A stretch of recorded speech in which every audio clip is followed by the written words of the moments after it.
प्रेम से बोलिए संतोषी माता की जय।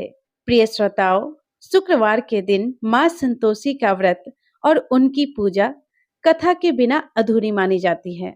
कहा जाता है कि संतोषी माता का व्रत गृहस्थ जीवन को धन धान्य पुत्र अन्न और वस्त्र से परिपूर्ण बनाता है। मान्यता है कि शुक्रवार के दिन पूजा करने से संतोषी माँ अपने भक्तों को हर संकट से उबारती है। तो आइए आज के इस वीडियो में हम सभी श्रद्धा के साथ सुनते हैं संतोषी माता की संपूर्ण व्रत कथा और आरती। कथा के अनुसार एक बार एक बूढ़ी माई थी। उनके 7 बेटे थे, जिनमें से 6 कमाने वाले थे और एक ना कमाने वाला था। बूढ़ी माँ 6 बेटों के लिए भोजन बनाती और जो कुछ जूठन बच जाता वह 7वें बेटे को दे दिया करती। वह मन का बड़ा भोला भाला था, इसलिए कुछ भी विचार नहीं करता था। एक दिन वह अपनी पत्नी से बोला, देखो मेरी माँ को मुझ पर कितना प्रेम है। तब उसकी पत्नी बोली, हाँ हाँ, क्यों नहीं, सबका बचा हुआ जूठा जो तुमको खिलाती है। तब वह बोला कि नहीं, ऐसा नहीं हो सकता है। मैं जब तक अपनी आंखों से ना देख लूं, मान ही नहीं सकता। तब पत्नी हंसकर कहा, देख लोगे तब तो मान जाओगे। फिर कुछ दिनों के बाद त्योहार आया। घर में 7 तरह के भोजन और चूरमे के लड्डू बने। वह जांचने को सिर दुखने का बहाना करके एक पतली चुनरी सिर पर ओढ़कर रसोई घर में सो गया। वह कपड़े में से सब कुछ देखता रहा। थोड़ी ही देर में उसके 6 भाई भोजन करने आए। उसने देखा माँ ने उनके लिए सुंदर आसन बिछाकर तरह तरह के भोजन परोसे और आग्रह करके उन्हें भोजन कराया। वह लेटा हुआ सब कुछ देखता रहा। 6 बेटे भोजन करके उठ गए। तब माँ ने उनकी जूठी थालियों में से लड्डुओं के टुकड़े उठाकर एक लड्डू बनाया। सारी जूठन साफ करके बूढ़ी माँ ने उसे पुकारा, बेटा 6 भाई भोजन करके चले गए, अब तू ही बाकी है, उठ, तू कब खाएगा। तब वह कहने लगा, माँ मुझे भोजन नहीं करना, मुझे भूख नहीं है, मैं अब परदेश जा रहा हूँ। माँ ने कहा, कल जाता हो तो आज ही चला जा। वह बोला, हाँ हाँ, आज ही जा रहा हूँ। ऐसा कहकर वह दुखी मन से घर से निकल गया। चलते समय उसे अपनी पत्नी की याद आ गई। वह उस समय गौशाला में उपले थाप रही थी। वहां जाकर वह बोला, हम परदेश जा रहे हैं, कुछ समय के बाद आएंगे, तब तक तुम यहाँ ध्यान से रहना। तब उसकी पत्नी बोली कि आप खुशी से जाइए, हमारी चिंता मत कीजिए, यहाँ हम भगवान के भरोसे हैं। आप अपनी कोई निशानी मुझे दे जाइए ताकि मैं तुम्हें याद करती रहूं, और तुम भी मेरी कोई निशानी ले जाओ ताकि तुम भी मुझे कभी ना भूलो। तब वह बोला, मेरे पास तो कुछ नहीं है, यह अंगूठी है, यही ले लो और अपनी कोई निशानी मुझे दे दो। तब वह बोली कि मेरे पास क्या है, यह गोबर से भरा हाथ है। यह कहकर उसकी पीठ पर उसने गोबर के हाथ की थाप मार दी। फिर वह वहां से चल दिया। चलते चलते दूर देश पहुंच गया। वहां एक साहूकार की दुकान थी। दुकान पर जाकर वह कहने लगा, भाई मुझे नौकरी पर रख लो। साहूकार को जरूरत थी। वह बोला, रह जा। लड़के ने पूछा कि भाई तनख्वाह क्या दोगे। साहूकार ने कहा, काम देखकर दाम मिलेगा। अब साहूकार के यहाँ उसे नौकरी मिल गई तो वह सुबह से लेकर रात तक नौकरी करने लगा। कुछ ही दिनों में दुकान का सारा लेन देन, हिसाब किताब, ग्राहकों को माल बेचना, यह सारा काम वह लगन से करने लगा। साहूकार के यहाँ 7-8 नौकर थे। वे सब चक्कर खाने लगे, यह तो बहुत होशियार बन गया है। सेठ ने भी उसका काम देखा तो 3 महीने में ही उसे आधे व्यवसाय का हिस्सेदार बना लिया। वह कुछ ही वर्षों में वहां का नामी सेठ बन गया। और फिर एक दिन मालिक सारा कारोबार उस पर छोड़कर यात्रा पर चला गया। अब पीछे उसकी पत्नी पर क्या बीतती है, यह भी सुनिए। सास ससुर उसे दुख देने लगे। सारी गृहस्थी का काम कराकर उसे लकड़ी लेने जंगल में भेज देते। इस बीच घर के आटे से जो भूसी निकलती, उसकी रोटी बनाकर रख दी जाती और फूटे नारियल की नरेलियों में पानी भर दिया जाता और उसे दे दिया जाता। इसी तरह दिन बीत रहे थे। एक दिन वह लकड़ी लेने जा रही थी। रास्ते में बहुत सारी स्त्रियां संतोषी माता का व्रत करती दिखाई दी। वह वहां खड़ी होकर कथा सुनने लगी और पूछने लगी, बहनों, तुम यह किस देवता का व्रत कर रही हो और इसको करने से क्या फल मिलता है? इस व्रत को करने की क्या विधि है? यदि तुम अपने इस व्रत का विधान मुझे समझा कर कहोगी तो मैं तुम्हारा बड़ा एहसान मानूंगी। तब उनमें से एक स्त्री बोली, सुनो, यह संतोषी माता का व्रत है। इसको करने से निर्धनता और दरिद्रता का नाश होता है, घर में लक्ष्मी आती है, मन की चिंताएं दूर होती है, घर में सुख होने से मन को प्रसन्नता और शांति मिलती है, निपुति को पुत्र मिलता है, पति बाहर गया हो तो शीघ्र घर आ जाता है, कुंवारी कन्या को मनपसंद वर मिल जाता है, राजद्वारे में बहुत दिनों से मुकदमा चल रहा हो तो वह भी खत्म हो जाता है, कलह कलेश दूर होकर घर में सुख शांति का वास होता है, घर में धन जमा हो जाता है, पैसा जायदाद का लाभ होता है, रोग दूर हो जाता है और जो कुछ मन में कामना हो वह सब संतोषी माता की कृपा से पूरी हो जाती है। इसमें कोई संदेह नहीं है। तब वह पूछने लगी कि बहन, यह व्रत कैसे किया जाता है? यह भी बताओ तो बड़ी कृपा होगी। वह कहने लगी, सवा आने का गुड़ चना ले आना, इच्छा हो तो सवा 5 आने का लेना या सवा एक आने का, अपनी सामर्थ्य के अनुसार ले लेना, बिना परेशानी और श्रद्धा और प्रेम से जितना भी बन पड़े सवाया लेना।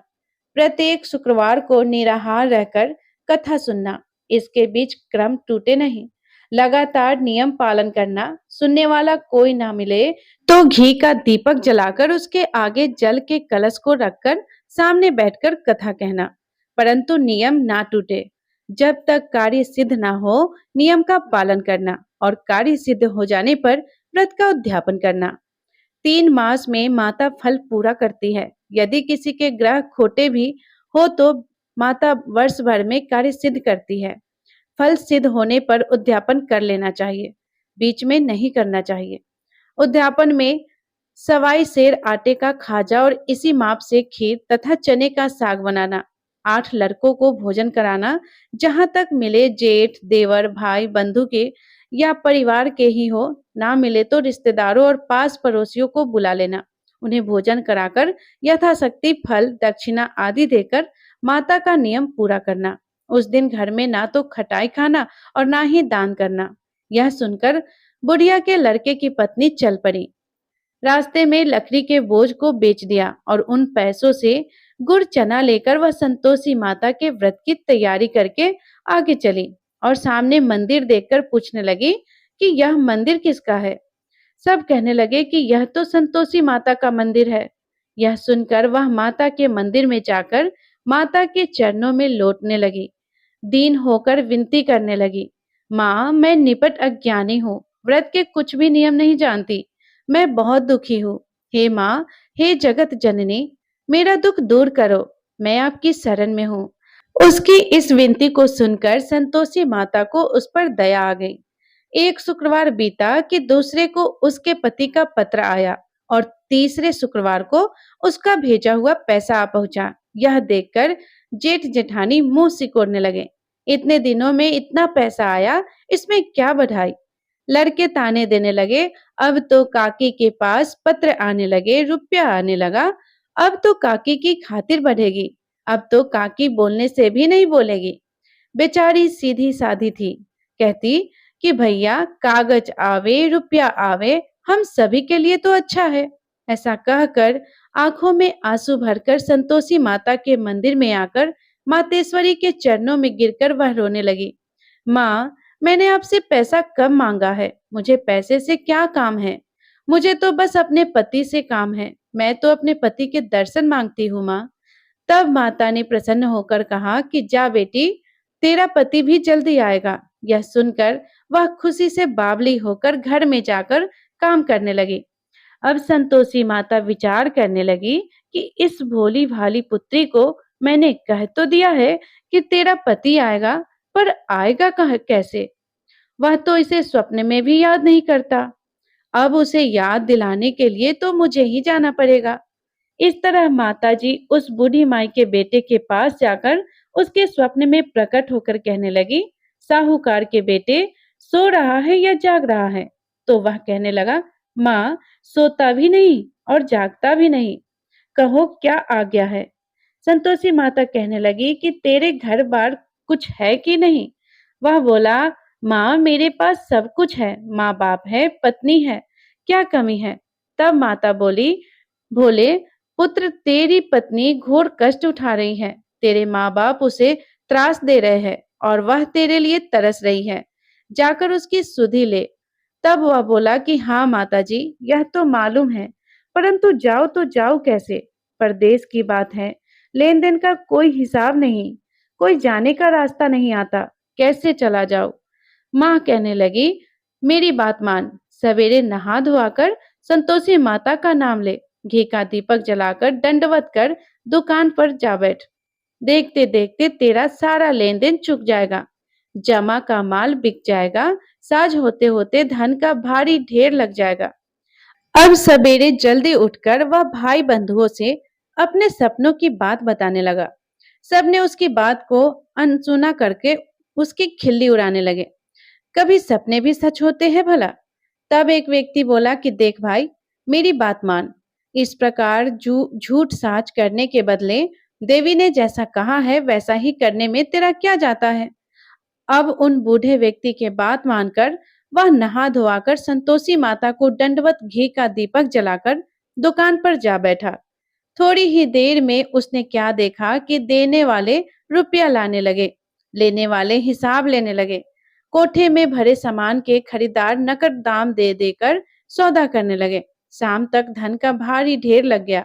मन में माता का नाम लेकर चमत्कार देखकर प्रसन्न होकर घर जाने के लिए गहना, कपड़ा, सामान खरीदने लगा। यहाँ के सारे काम से निपटकर वह तुरंत घर को रवाना हुआ। उधर उसकी पत्नी बेचारी जंगल में लकड़ियां लेने गई।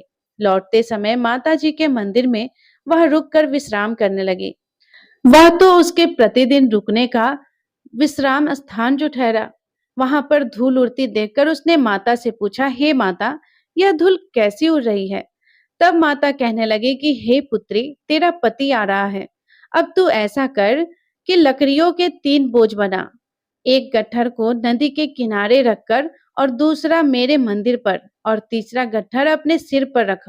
तेरे पति को लकड़ियों का गट्ठर देखकर मोह पैदा होगा, वो यहाँ रुकेगा, नाश्ता पानी खाकर माँ से मिलने जाएगा। तब तू लकड़ियों का गट्ठर उठाकर जाना और चौक में एक गट्ठर डालकर जोर से आवाज लगाना, लो सासू जी, लकड़ियों का गट्ठर लो, भूसे की रोटी दो, नारियल के खोपड़े में पानी दो, आज मेहमान कौन आया है? बहुत अच्छा माता जी। ऐसा संतोषी माता से कहकर वह प्रसन्न मन से लकड़ियों के 3 गट्ठर ले आई, एक नदी के किनारे पर और एक माता जी के मंदिर पर रख दिया। इतने में ही मुसाफिर आ पहुंचा। सूखी लकड़ियां देखकर उसकी इच्छा उत्पन्न हुई कि हम यहीं पर विश्राम करें और भोजन बना खाकर फिर गांव जाए। इसी तरह रुककर भोजन बनाकर विश्राम करके वह गांव को गया। सबसे बड़े प्रेम से मिला। उसी समय सिर पर लकड़ी का गट्ठर लिए उसकी उतावली सी पत्नी आ गई। लकड़ियों का भारी बोझ आंगन में डालकर उसने जोर से 3 आवाजें लगाई, लो सासू जी, लकड़ियों का गट्ठर लो, भूसे की रोटी दो, आज मेहमान कौन आया है? यह सुनकर उसकी सास बाहर आकर अपने दिए हुए कष्टों को भुलाने के लिए कहने लगी, बहू, तू ऐसा क्यों कहती है? तेरा पति ही तो आया है। आ बैठ, मीठा भात खा, भोजन कर, कपड़े गहने पहन। उसकी आवाज सुनकर उसका पति बाहर आया। उसके उंगली में अंगूठी देखकर वह व्याकुल हो गया, क्योंकि उसकी कमजोर हालत को देखकर वह उसे पहचान नहीं पाया था। माँ से पूछने लगा कि माँ, यह कौन है?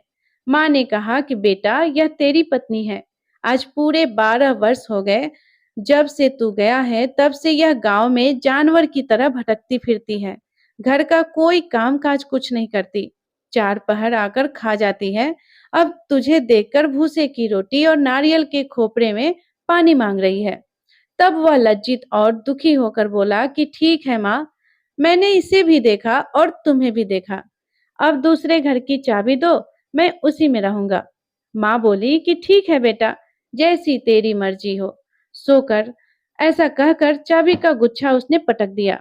उसने चाबी लेकर दूसरे मकान की तीसरी मंजिल का कमरा खोलकर सारा सामान जमाया। एक दिन में राजा के महल जैसा ठाट बाट बना दिया। अब क्या था, पत्नी सुख भोगने लगी। इतने में ही अगला शुक्रवार आया। उसने अपने पति से कहा कि मुझे संतोषी माता के व्रत का उद्यापन करना है। उसका पति बोला, अच्छा, खुशी खुशी कर लो। अब वह उद्यापन की तैयारियां करने लगी। जेठानी के लड़कों को भोजन के लिए कहने गई। उन्होंने मंजूर किया, परंतु पीछे से जेठानी ने अपने बच्चों को सिखा दिया और बोली कि देखो, भोजन के समय सभी लोग खटाई मांगना, जिससे उसका उद्यापन पूरा ना हो। लड़के जिमने आए, खीर भोजन सब कुछ भेंट पेट भरकर खाया, परंतु बाद में खाते ही कहने लगे, काकी काकी, हमें खटाई दे दो, खीर खाना हमको नहीं भाता। देखकर मन अजीब सा हो गया है। वह कहने लगी कि भाई, खटाई किसी को नहीं दी जाएगी, यह तो संतोषी माता का प्रसाद है। लड़के गुस्से में से उठ खड़े हुए और बोले कि लाओ फिर पैसा दो। भोली बहू कुछ भी नहीं जानती थी, उसने उन्हें पैसे दे दिए। लड़के उसी समय हट के इमली खटाई लेकर खाने लगे। यह देखकर संतोषी माता ने बहू पर खूब कोप किया। संतोषी माता के कोप के कारण राजा के दूत आए और उसके पति को पकड़ कर ले गए। जेठ जेठानी मनमाने वचन कहने लगे कि लूट लूट कर धन इकट्ठा करके आया है, अब सब मालूम पड़ जाएगा जब जेल की मार खाएगा। पत्नी से यह वचन सहन नहीं हुआ। रोती हुई वह फिर से माता जी के मंदिर गई। हाथ जोड़कर कहने लगी कि हे संतोषी माता, यह आपने क्या किया। हंसाकर अब अपने भक्तों को रुलाने लगी। माता बोली कि बेटी, तूने उद्यापन करके मेरा व्रत भंग किया है, इतनी जल्दी सारी बातें भुला दी। वह कहने लगी कि माता, भूल तो नहीं, ना ही कुछ अपराध किया है। मैंने तो भूल से लड़कों को पैसे दे दिए थे, उन्होंने ले जाकर खटाई खा ली। मुझे क्षमा करो माँ, मैं फिर आपका उद्यापन करूंगी। माँ बोली, लेकिन अब भूल मत करना। वह बोली, अब भूल नहीं होगी माँ। यह बताइए वे कैसे आएंगे। माँ बोली, जा पुत्री, तेरा पति तुझे रास्ते में आता मिलेगा। वह निकल गई। रास्ते में उसका पति उसे आता हुआ मिला। पूछने लगी, तुम कहाँ चले गए। तब पति बोला कि इतना धन जो कमाया है, उसका कर राजा ने मांगा था, वही देने गया था। तब वह प्रसन्न होकर बोली, भला हुआ, अब घर को चलो। वे दोनों घर गए। कुछ दिनों के बाद फिर शुक्रवार आया। तब वह बोली कि मुझे फिर से माता का उद्यापन करना है। पति ने कहा, करो। बहू फिर से जेठ के लड़कों को भोजन के लिए कहने लगी। जेठानी ने एक दो बात सुनाई और सभी लड़कों को सिखाने लगी कि तुम सब लोग पहले की ही तरह खटाई मांगना। अब लड़के भोजन से पहले ही कहने लगे कि हमें खीर नहीं खानी, हमारा जी बिगड़ता है, कुछ खटाई खाने को दो। वह बोली, खटाई किसी को नहीं मिलेगी, आना हो तो आओ। वे नहीं आए तो ब्राह्मण के लड़कों को बुलाकर वह उन्हें भोजन कराने लगे। यथाशक्ति दक्षिणा की जगह एक एक फल उन्हें दे दिया, जिससे संतोषी माता प्रसन्न हुई। माता की कृपा होते ही 9वें मास में उसके चंद्रमा के समान सुंदर पुत्र प्राप्त हुए। पुत्र को पाकर वह प्रतिदिन माता जी के मंदिर को जाने लगी। माँ ने सोचा कि यह तो रोज आती है, आज क्यों ना इसके घर में चलूं, जाकर इसका आसरा तो देखो। यह विचार कर माता ने भयानक रूप बनाया।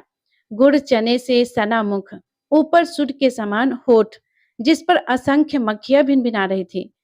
दहली पर पैर रखते ही उसकी सास चिल्लाने लगी, देखो रे देखो, कोई चुड़ैल डाकिन चली आ रही है। अरे लड़को, इसे भगाओ, नहीं तो यह किसी को खा जाएगी।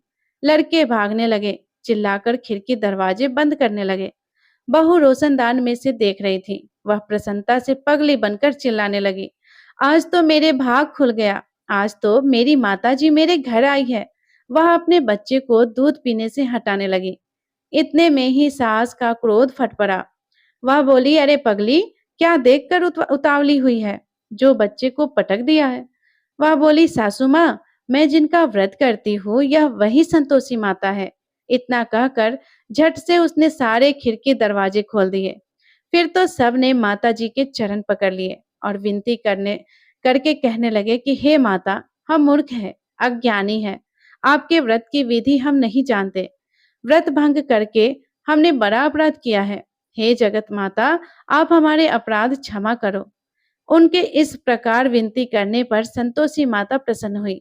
बहू को प्रसन्न होकर जैसा फल दिया वैसे ही हे संतोषी माता सबको देना। जो भी आपकी कथा पढ़े या सुने या अहंकार भरे उसके सारे मनोरथ पूर्ण करना। सभी प्रेम से बोलिए संतोषी माता की जय। तो प्रिय श्रोताओ, कथा यहीं पे समाप्त हुई। आप सुनिए संतोषी माता की आरती। ओम जय संतोषी माता, मैया जय संतोषी माता। अपने सेवक जन को, अपने सेवक जन को सुख संपत्ति दाता। ओम जय संतोषी माता। सुंदर चीर सुनहरी माँ धारण कीनो, मैया माँ धारण कीनो। हीरा पन्ना दम के तन श्रृंगार लियो। ओम जय संतोषी माता। लाल छटा छवि वदन, मदन कमल सोही, मैया वदन कमल सोही। मंद हसत करुणामयी, मंद हसत करुणामयी, त्रिभुवन जन मोही। ओम जय संतोषी माता। स्वर्ण सिंहासन बैठी, चवर दुरे प्यारे, मैया चवर दुरे प्यारे।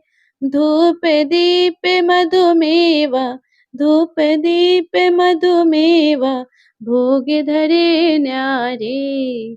ओम जय संतोषी माता।